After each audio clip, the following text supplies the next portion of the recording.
मी सेवा खिदमात अब और भी आसान हो गई हैं। तेलंगाना हुकूमत ने शहरी खिदमात को मजीद आसान और आवाम की पहुंच में लाने के लिए एक निहायत ही अहम कदम उठाया है।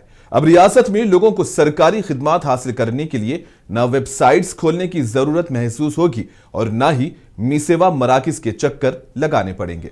बस मोबाइल पर व्हाट्सएप खोलें, मी सेवा के नंबर पर हाय भेजें और खिदमात आपके लिए हाजिर हो जाएंगी।